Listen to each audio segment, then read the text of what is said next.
नमस्कार, आप देख रहे हैं जन एक्सप्रेस और आपके साथ में आंचल श्रीवास्तव। कई बार नेताओं के बयानों से ज्यादा तस्वीरों में संदेश छुपा होता है। कई बार जो बातें नेता नहीं बोल पाते वो बातें उनकी तस्वीरों के जरिए सामने निकल कर आती है। मुख्यमंत्री योगी आदित्यनाथ ने अपनी एक पारी तो पूरी कर ली है, लेकिन दूसरी पारी को लेकर लगातार सवाल उठते रहे। जब से दोबारा कुर्सी पर बैठे हैं तब से उनकी कुर्सी को लेकर सबसे ज्यादा चर्चाएं होती हैं।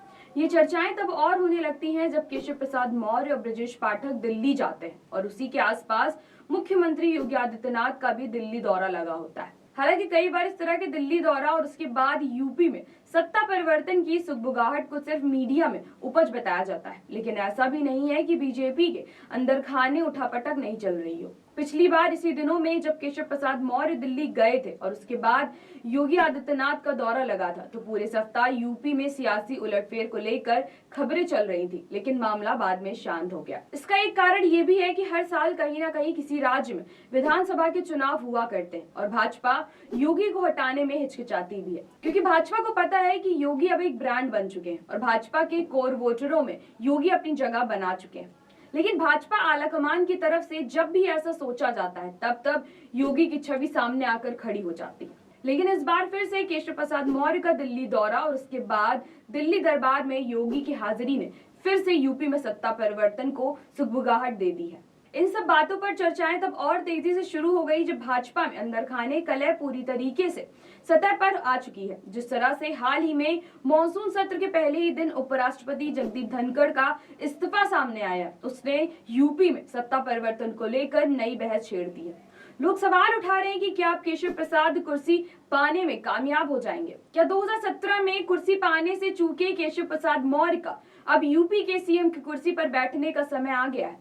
सूत्रों के हवाले से इस तरह की भी खबरें सामने आई हैं कि राजनाथ सिंह को भाजपा की तरफ से उपराष्ट्रपति बनाया जा सकता है और योगी आदित्यनाथ को दिल्ली बुलाया जा सकता है।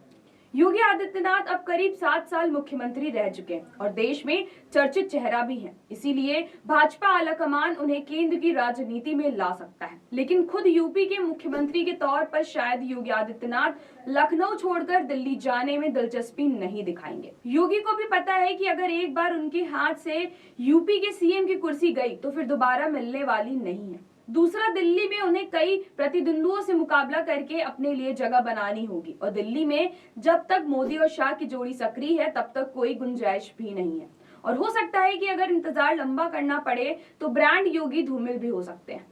उत्तर प्रदेश में वैसे तो योगी के बाद कई चेहरों को सीएम बनाने की सुगबुगाहटें शुरू हो चुकी हैं। जब भी दिल्ली से कोई बड़ा नेता आता है तो यही लगता है कि अब यूपी की सत्ता में परिवर्तन होगा। आपको मालूम होगा जब मोदी के बेहद करीबी अफसर ए.के. शर्मा लखनऊ आए थे तब बड़े जोर शोर से चर्चा हुई थी कि वो यूपी के सीएम बनेंगे। मीडिया में काफी दिनों तक खबरें चलती रही, लेकिन ए.के. शर्मा मोदी जी के बेहद खास है और सीनियर ब्यूरोक्रेट्स हैं और ए.के. शर्मा जी यूपी के सीएम की कुर्सी संभालेंगे। लेकिन कुछ दिनों बाद योगी कैबिनेट का विस्तार हुआ और ए.के. शर्मा को योगी के अंडर में काम करने की जिम्मेदारी दी गई।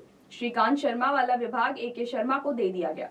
इन सब चर्चाओं को लंबा वक्त बीत चुका है और इस बीच भाजपा ने उत्तर भारत के कई राज्यों में पुराने ऐसे चेहरों को हटाया है जिनके बारे में कोई सोच भी नहीं सकता था। इसकी शुरुआत हरियाणा से हुई थी जब मनोहर लाल खट्टर को हटाकर नायब सिंह सैनी को सीएम बनाया गया था। राजस्थान में वसुंधरा राजे को हटाकर भजन लाल शर्मा को मुख्यमंत्री बनाया गया। छत्तीसगढ़ में चाउर वाले बाबा के नाम से मशहूर रमन सिंह को साइडलाइन करके विष्णुदेव साय को सीएम बनाया गया। ऐसे में सवाल ये उठता है कि जब रानी चावल वाले बाबा और मामा तक को बीजेपी आलाकमान ने नहीं बख्शा तो क्या महाराज का नंबर नहीं आ सकता?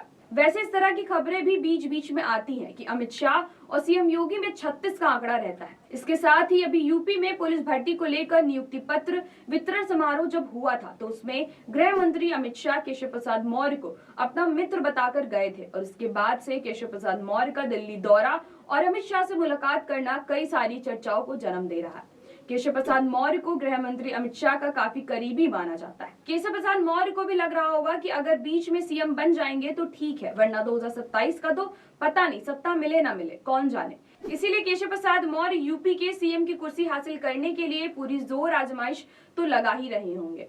यूपी के पूर्व सीएम अखिलेश यादव तो केशव प्रसाद मौर्य को खुला ऑफर दे चुके हैं कि वो जिस दिन भाजपा से 10 विधायक का जुगाड़ कर लाएंगे, उस दिन वो बिना शर्त केशव प्रसाद मौर्य को सीएम बनाने के लिए समर्थन कर देंगे। फिलहाल दिल्ली दौरे के बीच से आई तस्वीर ने उत्तर प्रदेश में सत्ता परिवर्तन को जो सुगबुगाहट शुरू की है, वो राजनीतिक गलियारों में इन दिनों काफी चर्चाओं में है। अब देखना ये होगा कि योगी जी अपनी दूसरी पारी पूरी करते हैं या फिर केशव प्रसाद मौर्य यूपी के सीएम की कुर्सी पाने में कामयाब होते हैं।